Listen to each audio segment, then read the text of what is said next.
Hello everyone, CGPSC ABCD में आप सभी का फिर से स्वागत है। इस वीडियो के अंदर हम चाइल्ड साइकोलॉजी अर्थात बाल मनोविज्ञान पर आधारित हम एक छोटा सा टेस्ट देखेंगे। ठीक है, इससे पहले भी हमारे चैनल पे 3 वीडियो जो है अवेलेबल है।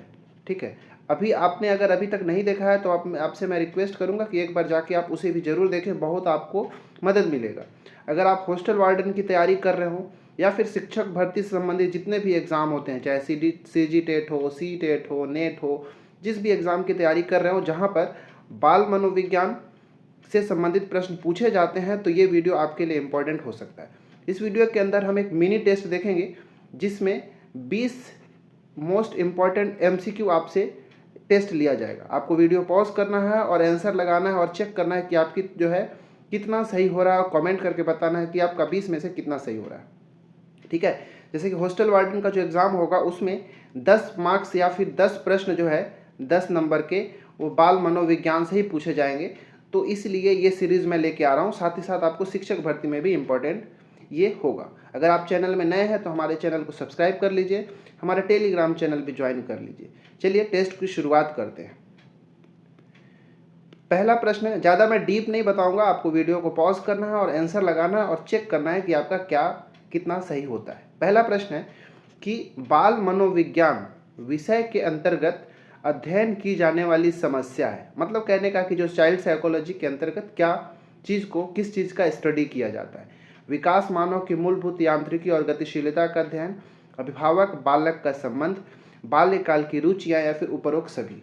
ठीक है, तो एक्चुअली इसका आंसर भी आपको पता ही होगा कि ऑप्शन नंबर डी ही सही होगा, क्योंकि बाल मनोविज्ञान अर्थात चाइल्ड साइकोलॉजी के अंतर्गत ये सारा चीज़ों का अध्ययन किया जाएगा।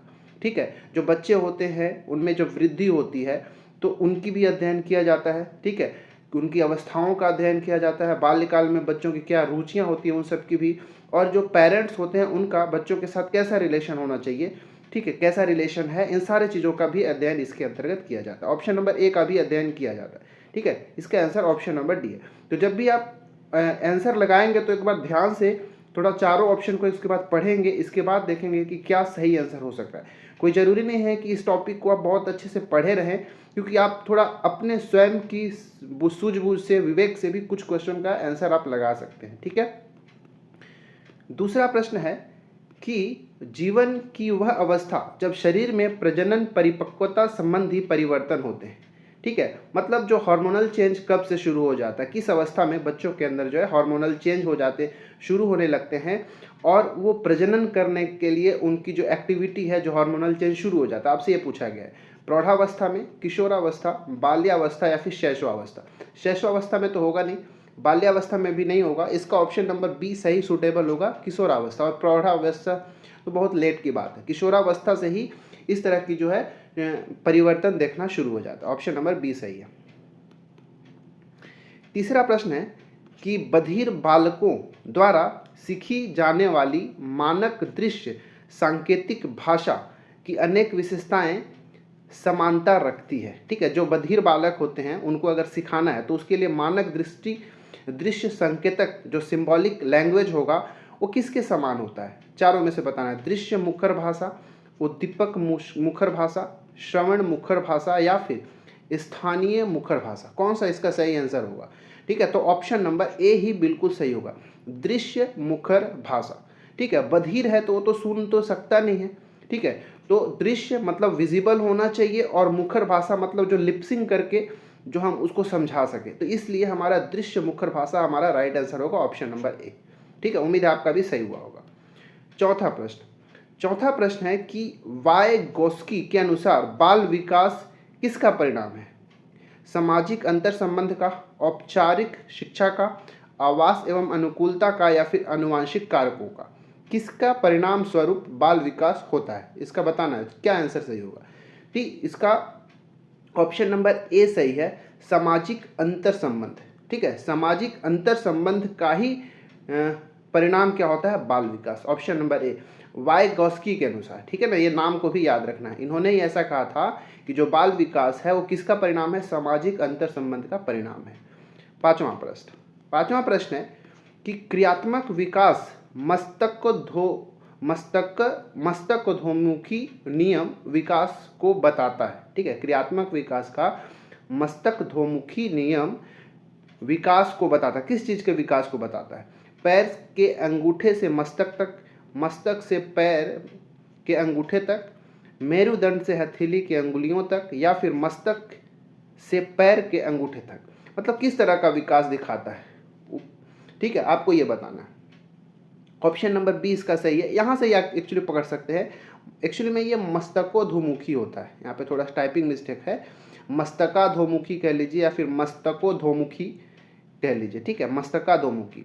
तो मस्तक अधोमुखी, मस्तक से लेके, तो इसका ऑप्शन नंबर क्या है? ऑप्शन नंबर बी सही है, मस्तक से लेके पैर के अंगूठे तक, इसका आंसर सही है, ठीक है। चलिए आगे, छठवां प्रश्न। छठवां प्रश्न है, गर्भावस्था लगभग कितने दिनों का होता है? ठीक है, बताना कितने दिनों का होता है। 9 माह तो हमको पता ही है कि गर्भावस्था जो है लगभग 9 माह या 9 माह से ज़्यादा हो सकता है, उसके आसपास का हो सकता है। तो अगर 1 महीने का 30 दिन भी ले तो 30 9 270 दिन, ठीक है। तो 270 डेज या उससे ज़्यादा भी हो सकते हैं। तो इसलिए हमारा ऑप्शन नंबर कौन सा सही होना चाहिए? ऑप्शन नंबर बी बिल्कुल सही होना चाहिए। 270 से 280 दिनों का जो गर्भावस्था का समय होता है, इतने दिनों का। सातवां प्रश्न है कि सृजनात्मक बालक में निम्न विशेषताएं होती है। जो सृजनात्मक बालक होगा उसके अंदर क्या क्या विशेषताएं देखने को मिलेगा? मौलिकता भी दिखेगा, मॉडलिटी भी दिखेगा, कल्पनाशीलता भी होगा, विजनरी होगा, निर्भीकता होगा, मतलब साहस उसके अंदर होगा, ये सारा चीज़ दिखाई देगा। ऑप्शन नंबर डी बिल्कुल सही है।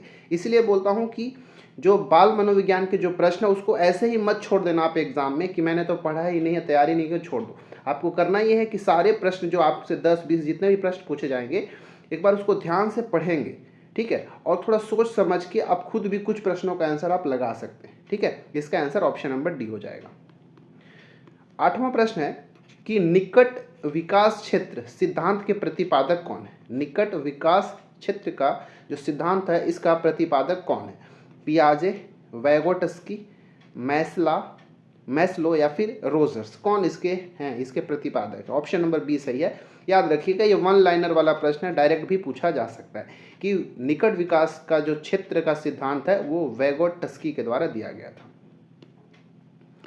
9वां प्रश्न है कि बालमन के अध्ययन की सांख्यिकी विधि, ठीक है, बालमन के अध्ययन की जो सांख्यिकी विधि है उसके लिए अधोलिखित संख्याओं का प्रयोग किया जाता है, ठीक है। इस विधि को समझाने के लिए किस संख्या का प्रयोग किया जाता है? मध्यमान, मध्यांक, बहुलांक या उपरोक्त में से सभी सही है? किसका प्रयोग किया जाता है? ठीक है, सही ऑप्शन नंबर डी होगा, ठीक है। मध्यमान का भी यूज किया जाता है, मध्यांक और बहुलांक सभी का प्रयोग किया जाता है सांख्यिकी विधि को समझाने के लिए, ठीक है। चलिए 10वां प्रश्न। 10वां प्रश्न है कि बाल्यावस्था में व्यक्तित्व होती है, कैसी व्यक्तित्व होती है? अंतर्मुखी, बहिर्मुखी, उभयमुखी या उपरोक्त में से सभी, ठीक है। जो बाल्यावस्था होता है वो सीखने की सबसे उत्तम अवस्था होती है, इसलिए आपके जो बाल बच्चे होंगे आपको ये करना है कि जो उनकी बाल्यावस्था का समय है उसको सही सही दिशा उनको देना है। उसको आप जिस तरह के सांचे में डालेंगे वैसा होगा, ठीक है। तो किस तरह का, वो उनका किस तरह का विकास होगा, ठीक है। तो बहिर्मुखी विकास, ऑप्शन नंबर बी बिल्कुल सही है, ठीक है, बहिर्मुखी विकास। तो ये बाल्यावस्था जो है में बच्चे जो होते हैं उनकी विकास, उनकी कैसी व्यक्तित्व होती है? बहिर्मुखी विकास होती है, ठीक है। चलिए अब हम 11वां प्रश्न देखते हैं।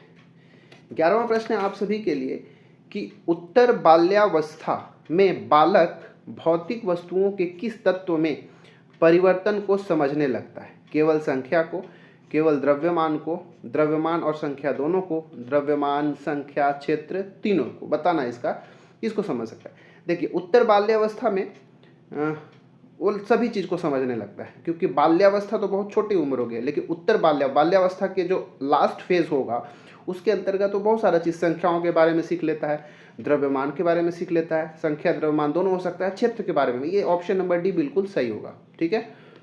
12वां प्रश्न है कि जिनके व्यवहार में कई ऐसी असामान्य बात होती हैं या कक्षा में अनुचित समस्याएं उत्पन्न करते हैं उन्हें कैसे बालकों की श्रेणी में रखा जाता है?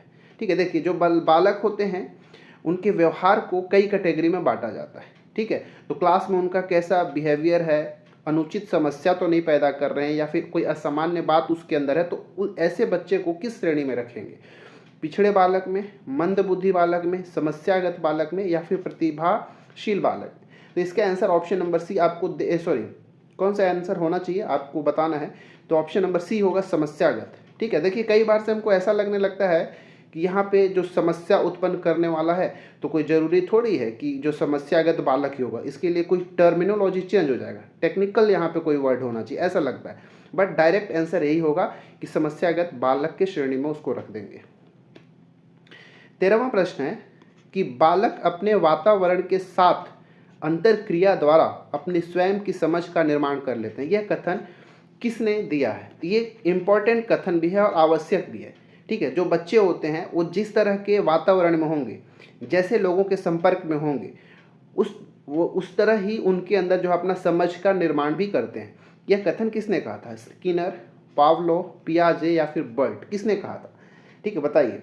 तो इसका आंसर है ऑप्शन नंबर सी, पियाजे जी ने, श्रीमान जो पियाजे महोदय हैं उन्होंने ऐसा कहा था। ये उन्हीं का स्टेटमेंट है, इसको याद रखिएगा।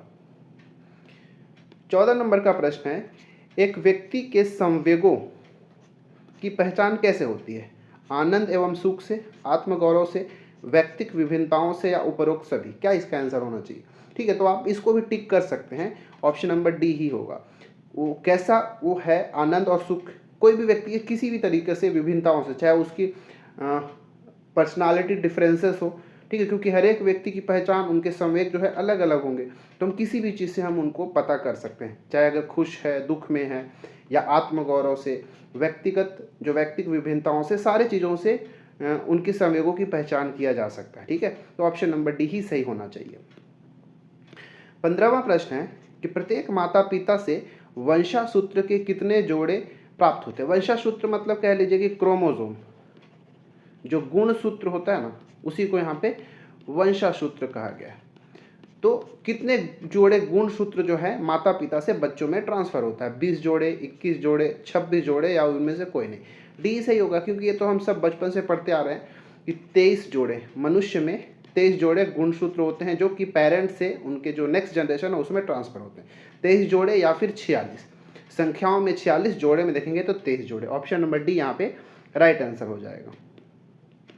16वां प्रश्न है कि एक मानसिक संरचना जिसमें बालक नए कार्य करते समय या फिर नए प्रकार के चिंतन करते समय उनका उपयोग कर सकते हैं, यह कहलाती है क्या कहलाता है? निकट समीपस्थ क्षेत्र, संभाव्य विकास क्षेत्र, वास्तविक विकास क्षेत्र या फिर स्कैफोल्डिंग? क्या कहलाता है आपको ये बताना है। ठीक है, इसका टेक्निकल जो टर्म है स्कैफोल्डिंग होता है। ठीक है, स्कैफोल्डिंग के अंतर्गत जो बच्चे होते हैं ये उनकी मानसिक संरचना को बताता है। ठीक है, जैसे जो बच्चा अगर कोई नया कार्य कर रहा है या फिर किसी कार्य को करने के लिए उनको किसी प्रकार का चिंतन मनन कर रहा है, तो आप क्या क्या अपना वो यूज़ कर सकता है, किस तरह का चिंतन करके किस तरह से वो नया चीज़ विकसित कर सकता है, अपना मानसिक संरचना को विकसित करते हुए, ये सारा जो है स्कैफोल्डिंग के अंतर्गत आता है। ऑप्शन नंबर डी बिल्कुल सही हो जाएगा। 17वां प्रश्न है कि ठोस संक्रिय अवस्था किस वर्ष तक पाई जाती है? इसको डायरेक्ट याद रखिएगा, ऑप्शन नंबर बी 7 से 12 वर्ष। ठीक है, 7 से 12 वर्ष तक की जो अवस्था होती है उसको ठोस संक्रिय अवस्था इसी एज डिफरेंस के अंदर फॉल करता है। ठोस संक्रिय अवस्था 7 से 12 वर्ष। ठीक है, 18वां प्रश्न, 18वें नंबर का प्रश्न है, स्कूल जाने से पूर्व बच्चे क्या सीख चुके होते हैं? बोलना, लिखना, पढ़ना या उपरोक्त तीनों? बताइए। तो ये तो क्या इसमें से सभी चीज़, तो क्योंकि भाई स्कूल अगर वो जा ही नहीं रहा है, स्कूल जाने से पूर्व की बात कर रहा है, तो स्कूल में पढ़ना सीखेगा तो ये तो होगा ही नहीं, लिखना सीखेगा स्कूल में होगा ही नहीं, केवल बोलना ही सीख पाता है। ऑप्शन नंबर ए ही सही होगा। तो इस तरह से कुछ ईजी प्रश्न भी होते हैं जो कि कई बार से पूछ लिए जाते हैं। 19 नंबर का प्रश्न है कि मानव व्यवहारों के अध्ययन के लिए बाल मनोविज्ञान के विषय के उपागम का अध्ययन किसमें किया जाता है? व्यक्तित्व संबंधी उपागम में, दैहिक उपागम, प्रयोगात्मक उपागम या फिर उपरोक्त सभी? ठीक है, ऑप्शन नंबर डी सही है कि मानव व्यवहारों के अध्ययन के लिए जो बाल मनोविज्ञान के विषय के अंतर्गत इन सारे उपागमों का अध्ययन किया जाता है। ऑप्शन नंबर डी बिल्कुल सही है। 20वां और लास्ट प्रश्न है आप सभी के लिए कि बाल मन के अध्ययन की मनोविश्लेषण पद्धति, ठीक है, का प्रवर्तक किसे माना जाता है? मनोविश्लेषण पद्धति जो है इसका प्रवर्तक किसको माना जाता है? वाटसन को, फ्रायड को, सेनवान को या फिर हेल्टमैन को? सही आंसर जो है ऑप्शन नंबर बी, फ्रायड को माना जाता है। ये इंपॉर्टेंट है। जो इस तरह से प्रश्न पूछे जाते हैं कि इस तरह का जो सिद्धांत है, जो पद्धति है, उसका प्रवर्तक कौन है, उसकी शुरुआत किसने किया था, ठीक है, तो ऐसे प्रश्न पूछे जाते हैं। तो जितना भी प्रश्न में मैंने बताया ऐसे चीज़ों को, आप उसको एक जगह नोट डाउन कर लेंगे, एग्जाम में पूछा जाता है।